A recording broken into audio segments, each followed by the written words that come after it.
I'm not getting any ripples at all. Pet it. Shotgun up there? Alright. Alright, so tell us about the new album and the recording. Like, what's new with the recording? The last couple of months, tell us what happened. It's a memorable time. We've been working on this record for so long now. I mean, we started writing songs for this record. You know, some of the first songs were written. Spark the Blue Moon, Silly Little Man. We recorded demos of those, and we came off the road last Christmas. So, I mean, this has been a long, long, long process for us. So, over the last couple months, we finished up overdubbing. We just started mixing the record up in Bearsville, where we recorded most of it. And so far, it's great. You know, thank God for our producer, Joe Alexander, who is just amazing at keeping the focus of this whole thing, you know, over such a long period of time. And both, you know, Brett and Paul have been actively involved in the mix and with everything. It's been great. How do you compare this album to the last album, or don't you compare this album? I think that we consciously tried to do something a little different, well, a lot different. You're going to listen to this record, and obviously it's a Badlees record, but we went through a lot of different directions, I think, before we kind of settled on where we wanted to go. I tried doing demos like really live, really, you know, like stripped down, bare arrangements of songs, tried doing stuff, the more acoustic vein of things. And we kind of settled in on a bit more of a produced record than I think that we had set out to make. You know, it's going to be different in the sounds that you're going to be hearing, you know, on the record than the last one. I mean, still, you know, we're a song band and, you know, heavily oriented in songs. It's just the presentation of those songs, you know. That's going to be a little different this time. I noticed some of the songs from pre-production to Bearsville were changed, kind of stripped down and changed. Mm-hmm. Like, why did that happen? Like, was there a conflict with the record company, or no? I mean, some of the songs. Change them, or? No, I mean, they were great with this record. They you know, they let us just send them demos, what we thought, you know, we really dug, and, you know, had suggestions here and there. Of course, they're spending a whole lot of money on it, so they made us write a lot more songs than we had originally intended for this record, which in the end is great. I mean, there's songs like Thinking in Ways that probably wouldn't have been on this record, you know, had we gone into the studio when we originally intended. And to me, that song is the most beautiful thing I've ever, you know, heard us do. You know, we sat and listened to the final mix of it the other day, and it's just beyond us. You know, it's beyond, you know, it's beyond us.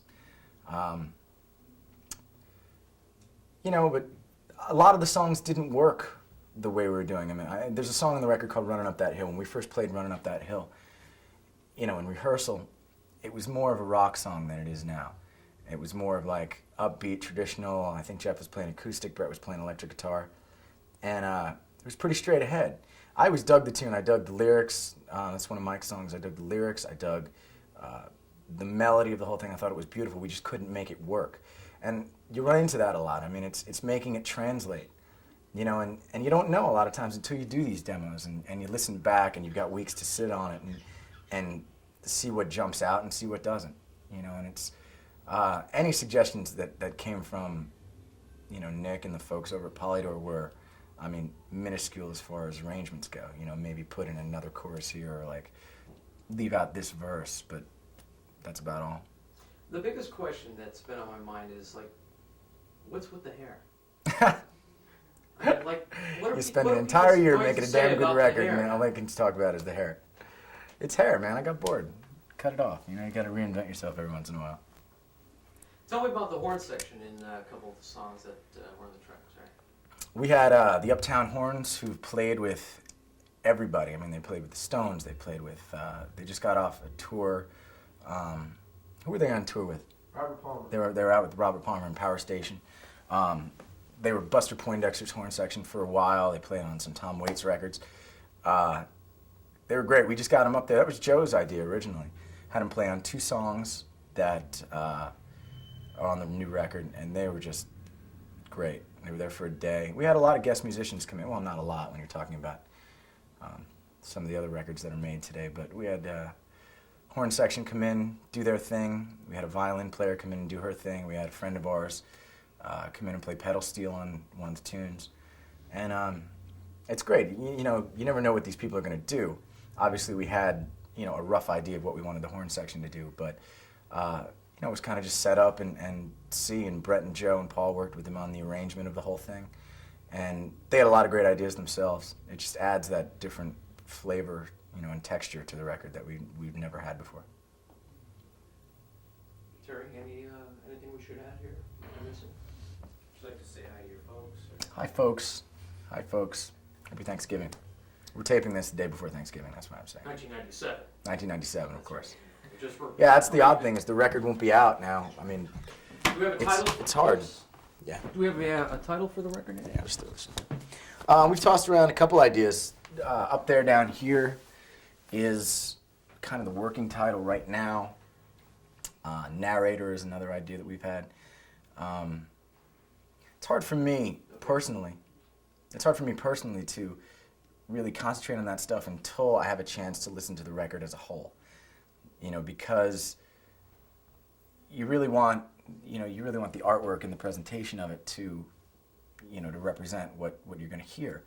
We have tons of ideas from the folks at A&M that, you know, we could just slap our name on and they'd be fine, you know, but we'd like to do something really cohesive. So, we're going to be talking about it in the next couple of weeks and deciding. What about singles? Any singles mentioned yet? Really depends. I mean, there are a lot of songs that really come across after they're mixed. I know Luther's Windows is probably going to be a single at some point. Running Up That Hill, probably not, although I love that tune. Thinking Ways will probably be a big single. I don't know, it depends. You know, when you're putting together the whole plan of attack, there are many different ways you can go about it, and there's many different ways to kind of lead people's perceptions, you know, to what the band is about by the songs you release. You know, last record, you know, Angeline, we released Angeline independently and then went to Fear of Falling, and then when we got a record deal, went back to Angeline. So really the public's perception of that was Fear of Falling to Angeline to, I think, Gwendolyn. I think if those are the only three songs that you've heard by the Badlees, I don't know if you fully get what the Badlees are about. So we're going to try to have a little bit more of a focused plan this time. Anything else you would like to add to this? Um, What about Bearsville? What about the history of Bearsville, all the great bands that have recorded there? Bearsville's been great. I mean, everybody's done records in Bearsville. Can I get a more uncomfortable stool, please? There's a cushion on it. What else do you want? Take the cushion off. Bearsville is like, you know, everybody has done a record at Bearsville, it seems. Dave Matthews Band did both his records up there. Natalie Merchant's worked up there. She works up there all the time. The band, I mean, it started out as Bob Dylan's manager way back in the day. I'm learning that. That's a new expression. Owned the place. And so, I mean, the band has done a ton of recording up there, and they all still live up there, the guys in the band. You know, and we were lucky because we wanted to do this record someplace relatively close to us. There was talk for a while doing it in Nashville or doing it down in New Orleans. And I think that being out in the woods as we were was perfect for us. You know, we're not the kind of band that can go to Los Angeles and make a record. You know, it's like you're surrounded by that. And you just get a vibe off the place. As much as you think that that's silly, you do, and it comes across. I mean, we were so incredibly relaxed making this record. And that's so important. And Joe Alexander, our co-producer, he can make anything work. I mean, we could record, you know, here, and he could make it sound wonderful. So Well, next time we'll be doing the record here in the house. All right. All right, good enough. Great. Thank you. Let me turn this fan on before we die. Ladies and gentlemen, from the Badlees, Mr. Paul Smith. Thank you. You're welcome. Thank you. Paul, tell us about your great experience recording this the new album. Well, it was a bit of an adventure, and I mean, the other part of the segment Pete talked about, and I'm sure everybody else will hit upon the fact that we started it, you know, a year or more ago, writing and rehearsing right after we came off. We took a little time off after coming off the last tour, but I mean we kind of dove right into it, and the process kind of evolved from our standard operating procedure of doing the rehearsal and basement rehearsals to, you know, moving back the schedule and rewriting songs and bringing in more songs and everything. And it seemed to, it really kind of like pushed us further than what we, you know, originally intended, and it was all good. I mean, it turned out to be a really cool experience. I mean, you know, we're not actually quite done with it at this point, but I mean, for all intents and purposes, you know, the whole tracking up at Bearsville was really neat, and we recorded some more bits and pieces at a couple other places, in Scranton and in people's houses and stuff like that. And then, you know, we're just finishing up at Bearsville, and it's really neat. I mean, one thing we never had before was kind of the cheerleader and the outside and the ringleader, you know, producer end of things. And it kind of like, you know, school is in session type of thing. You know, a teacher is like called class to order, and everybody's on their best behavior, and you like all of a sudden you're like, you know, everything you've been playing up to that point, you know, sucks because you got to like come up with something better. Mm-hmm. So it's a really cool thing. You know, it kind of pushes you beyond, you know, what you would usually do, and you try to find things that work with everybody, and you know, like push your own, you know, limits and everything. So, you know, it's neat that way too. And also another thing we never really kind of let evolve before was the aspect of arranging songs in a different light than what we just had available to us in a band format. Everything we'd done up to this point, the last, you know, three records and an EP, was how do we make everything work within just the band format and play it live and everything. Kind of like the first Van Halen record type of vibe, only much different. But this time with the producer end of things, we got into the thing where, well, what would make the song speak the best? You know, what would make the song, what would bring it to another level, what would, you know, so we kind of had all these neat little ideas flying around, and some of them, you know, didn't work, or, you know, some of them, you know, we couldn't pull off, but a lot of them we did. And, you know, that was what other people will probably talk about, some like, you know, the guest musician aspect of things. You know, having somebody come in and doing just a, you know, a cameo spot or something that really adds a major part to a song. You know, and the song is still there, but it just kind of like, you know, brings the song to another level, and it's a really neat thing. I mean, you can see how something that you would play, you know, on your own or with the regular band format can change and become better or different or whatever, you know, within the format of having all these other parts or arrangement ideas or things going. It seems like you had a good synergism with your producer Joe. You know, something different for you guys. What was your part? I see that you did a lot of pre-production and mixing. You know, what's your role in the band with the pre-production and actually recording and the mixing end of it? I personally just kind of like wanted to. This was the first time we were going to get to be able to record in a couple of places that we were going to have a lot of, you know, high-end gear and everything available. And I wanted to learn the whole process from the ground up and just be involved in the technical aspect. So I kind of like dove in more along the lines of like, you know, technically and how to make things work and learn the recording process, you know, that way, and kind of like interface with how the arrangement was going to work, or I mean like the production was going to work to like make, you know, little things happen like that. And so that's, you know, I guess I would fit into the category of you'll see in the record it'll say something like additional engineering, and that probably fits a good category, you know. Kind of like I wanted to be a bit of a support system for the whole process and kind of like learn and absorb along the way. So, you know, you just try to be a sponge. Everybody was. Mm-hmm. Everybody learned all kinds of different stuff and how to make, their performance better and how to do it technically. And so, that was kind of where I was coming from. Tell me about the music and the songs. What songs were you involved in that you maybe took part in writing or co-writing? I wrote a song called Little Hells on the record, Little Hell, which was one of the songs that was kind of fun to do. We got to bring in the horn type of thing and, put some spice into that. And Brett wrote a song called Little Faith, which we just did a really broken down type of almost demo-y version of. And I opened myself up to playing the cello, which I did a little bit of in college, and it's We have tape of that.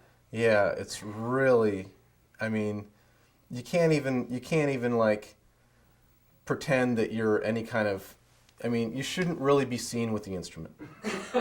Let's just say that people put in years and years of like practice and toil on trying to make this thing work. And like I sat down and you get to be proficient where you can play, like make a tone happen, but it was kind of almost drowning myself trying to like get this thing to happen, but it was fun. I mean, it was just like another aspect for me that was just kind of like, try to make it work and do that kind of stuff. So. All right, now pull back and then show us your cello pose. Like, I straight the pose. need that. I need the piece of wood. Is there anything else you want to add, Terry? Anything? No, actually, you covered all my notes here. Unless you want to talk a little bit about what exactly you did in whose houses and stuff, because that's kind of an interesting thing. That was one thing that was really cool was at one point we were recording for a few weeks. We had like a week off, and we were going to go back to it. And this whole process gets to be very structured. And we had a bit of a breather, 7 or 8 days, and we had rented a bunch of equipment to record with that we brought around to all the different places that we were recording. And so we brought all this stuff over to Pete's house, and like he cut a couple of vocals over there. I was like messing around with the cello type of things over there, and it was like completely relaxed, and it was completely different from, you're on the clock at $800 an hour, and you've got to like, make it happen then. It was just like, well, if it doesn't happen now, who cares? I'll get a cup of coffee and or get drunk and like try it tomorrow. Like it doesn't matter, Right. So that was like that was a breather. We'd never gotten a chance to do anything like that. We cut a couple vocals at a house that we were staying up in Bearsville, Pete and I, and it's just like, it's relaxing and it's fun and it's like what it's supposed to be. So that was cool. Very good. Yeah. One last thing. Do you want to talk any about like what Little Hell's about, or how the song came about, where you got the idea for it? You don't have to if you don't want to, but if there's anything to tell about it. Nah, it's kind of, it's a poppy song. we sing and everything. It's fun. That is Little Hell's Bells. Right, and Bells, yeah. a little. I'm a big, easy sound. I'm a big Malcolm Young fan, and I just thought that, it didn't turn out like that, and I was a little disappointed. At one point, we wanted Angus to play some lead on it, and that, it didn't have to lie really, but it didn't happen. Bring back Bungus, Scott. Yeah. That's cool. So, All right. alrighty, Great. cool. Beautiful, man. Thank you. Watch the dog. Oh, Might actually go live. All right. I didn't realize this. I actually have pockets in this. I didn't even know that. No. You ready, Nikki? Tell me when you're rolling. Okay, stand by. Let's see. And Jim, feel free to ask a lot of the same kind of questions too. Okay. Yeah, that's why I'm trying to separate so they can't hear. That's why I wanted to. Because when everybody hears the same thing, they kind of Simpsons is a they diversion. say the same thing then. Okay. Are we rolling, buddy? Well, up speed. Tell us about your part in the new recording. My part in the new Right. recording. Well, I have the best part in the new recording. I came up with a lot of cool stuff. I play the drums and. You're the percussion. drummer? I am the drummer of the band. Okay. I am Ron, the drummer, All right. and came up with some. We have a really good record on our hands. I'm sure everybody is probably going to admit, and we pushed ourselves a bit to come up with a couple of unique things that we never had in any of the other recordings. So from my end of it, there's some funky ass drum beats on there, and there's some mellow stuff, and we tried to get away from doing little tricks that we had done before. So we have a track with a dish towel on the snare drum, and it sounds really good, believe it or not. And we have using different percussion configurations. We have a producer who's really percussion minded, which is a really good experience working with him. Oh, he is. Yeah, he was really good with stuff like that. I learned a lot working with him, and some pretty interesting stuff on this record. That when it's out, eventually you'll get to hear it. But it's not quite as, from the drum end of it, it seems like, or from the percussion in particular, it's not quite as structured. You might want to say. We didn't go with the old tricks of the tambourine on the chorus kind of stuff. I noticed you had that big bass drum too. Yeah, we did a lot of cool tricks like that. Paul got 2 huge marching bass drums, and we hit them in the song "Second Coming of Chris" for some really cool, real sonic quality in that tune. A lot of good stuff, and we're really happy with how it turned out. How did you like recording in Bearsville compared, with the larger studio, with all the history of the other bands, REM and Fish and Blues Traveler, recording there? It's a great place. It's out in the middle of the woods, real relaxing. REM did the record "Automatic for the People" in Bearsville. Well, they did a few records, but that's like my favorite record of all time. It's Desert Island Disc right there. And knowing that they did that record in Bearsville was really cool. As you can tell, I'm a big advocate of Bearsville. I have ketchup on here somewhere too. I just wanted to point that out. But He hasn't washed in days. Hey, Nikki.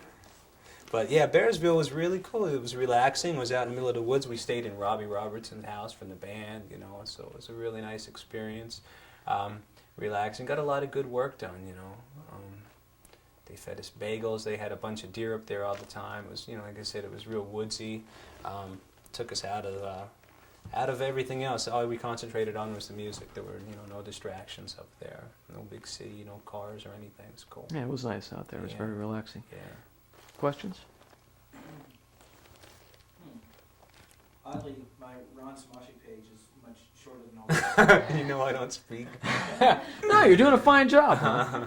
Well, any particular songs you want to plug? Any that you particularly like as your favorite songs? Yeah, it's percussion parts that you changed, because I noticed you did change some, parts from pre-production at Brett's house, up to Bearsville. Like it was a different thing going on there. Like, where was the transition and how did it happen? We changed, that was an interesting thing that we did for this record too.